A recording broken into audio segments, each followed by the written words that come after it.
录了呀，开始了。Okay, so we are going to talk about Mouse Part 2, Chapter 2. So first, we're gonna make a brief summary about these chapters.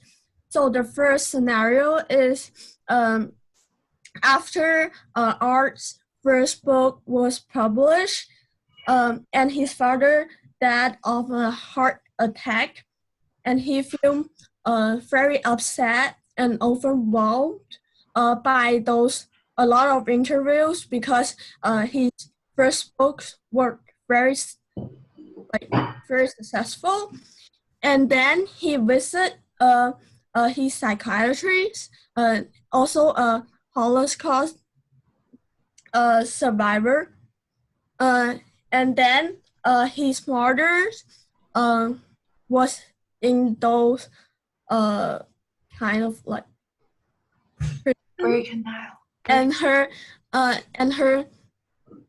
supervisor bully her constantly, and his father's tried to contact with his mother through a Jewish supervisor, and he tried to send those food to his wife, and he also uh, arranged to be sent work in this Baruch.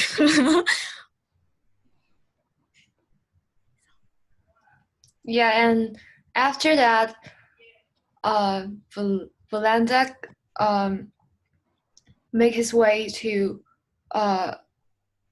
from a tinsmith to a shoemaker, and also at the same time he tries to improve his wife's treatment. So he saved a lot of food and cigarettes, which he uh, which he gets from like different ways to bribe other supervisors, like to make sure that his wife will be working with him. Yeah. um and after some time, he finally like lost his job as a shoemaker, and then he was sent to manual labor where he is responsible for the construction of a gas chamber. And speaking of the gas chamber, we have a video shows uh, what a real gas chamber looks like.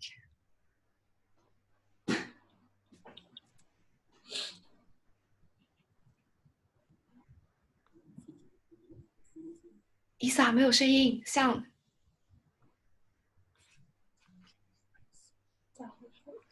可是我这有声音。我们这里没有。你先把它放到最开始，然后你把你电脑声音加大，看看我是电脑声音最大了。那怎么回事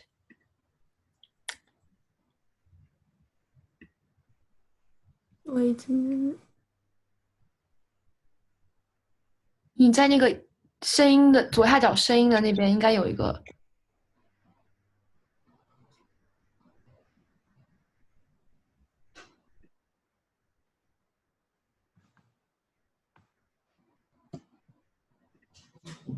我不知道怎么回事。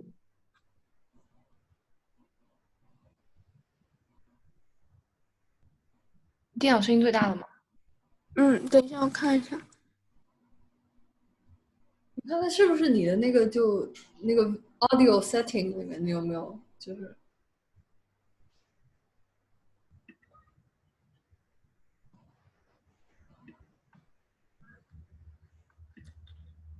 算了，要不不录声音，我看视频就好。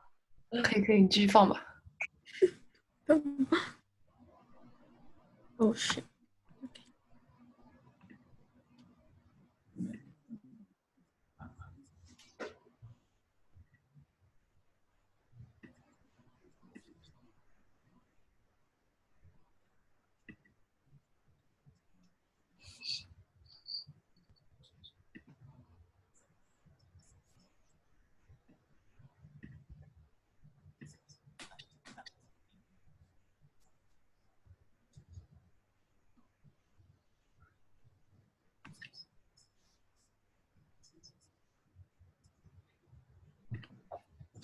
Well, here's this gate. When people pass that gate, well, like it means that like their lives will end there. It's the last gate before the gas chamber. 我听到猫叫。我家里的猫。哦。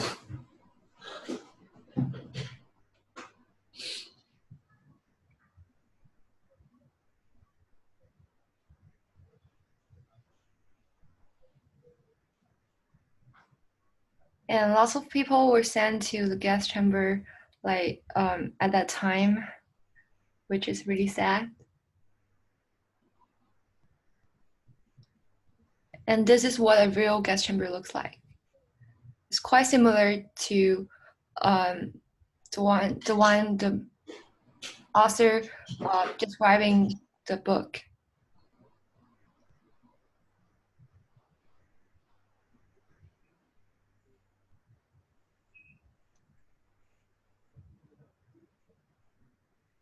And I think there's where they putting all the gas.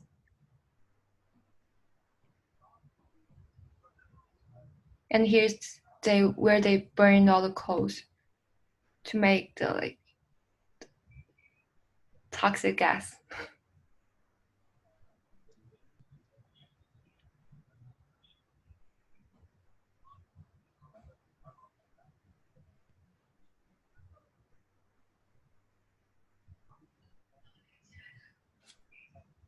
And they took all the clothes and belongings of the prisoners before they're sent to the gas chamber.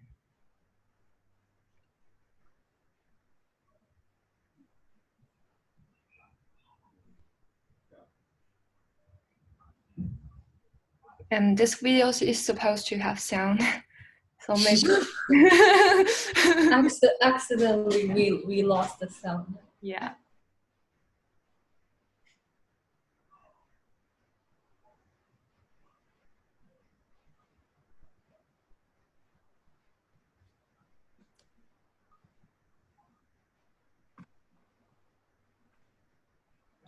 Oh, okay, and then I'm gonna analyze a little bit of this chapter. So in the first panel, we see the main character Artie. He's wearing this.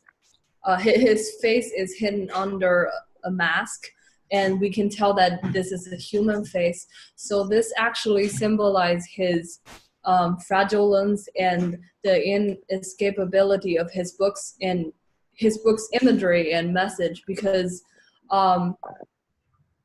he does not feel like he's entitled or he belonged to his Jewish identity, and because his previous work, his first book, has become so successful that he kind of become like fused with the real him, the real self, and the book version of himself. It kind of become fused.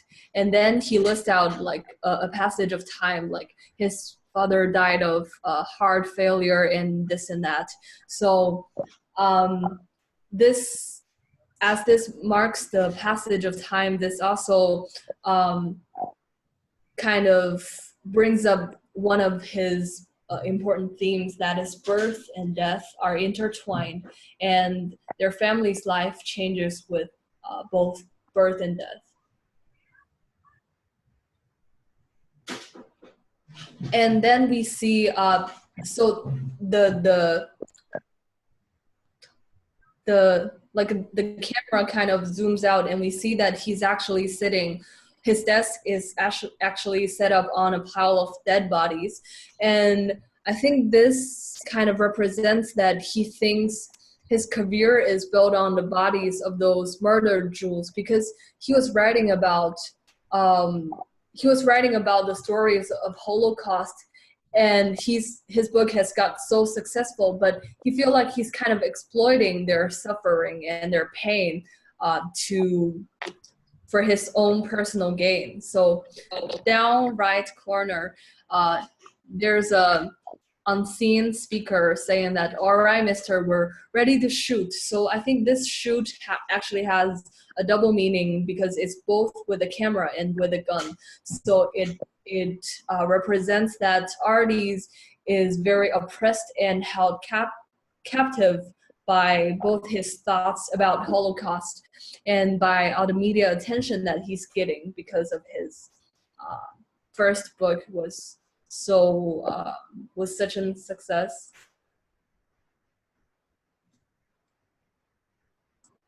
And then he came to see his shrink, which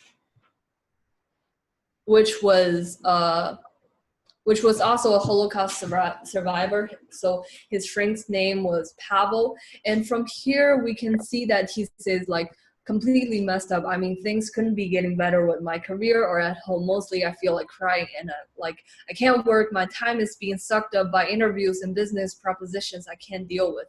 So I think all of these stuff he said to his shrink show that the Holocaust memories or stories he was writing about, it's like a ghost, and it follows him out of his studio and out of when he's not writing.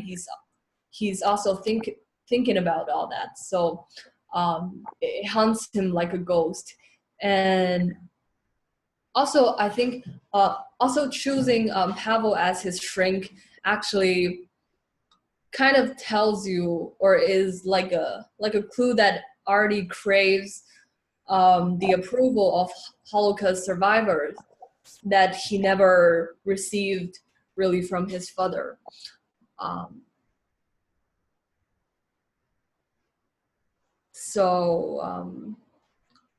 And then the following these parts, like he says, he can't even visualize the tin shop, and he can't, because he can't even imagine what tools to draw. And then his shrink said, okay, the victims who died can never tell their side of the story, so maybe it's better not to have any more stories. And like every word is like an unnecessary stain of silence and nothingness. So I think these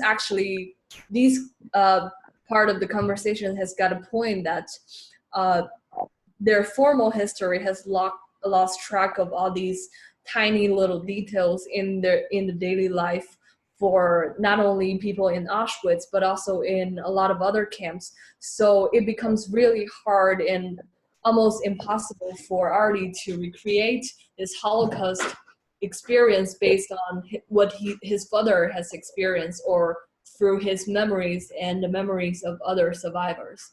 So I think this also points out that, you know, when one tells or one writes about history, it's actually like a combination of millions of individual stories. So when you do that, when you combine all of these little individual stories into one, it actually loses their own narrative, or it loses their own unique points. So yeah, I think that's what they're trying to say here.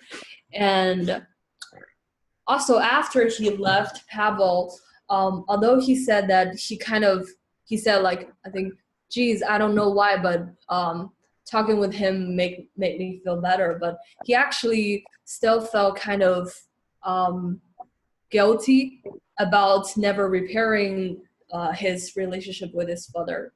And although his father has been dead for many years, he's still kind of stuck over this emotional conflict.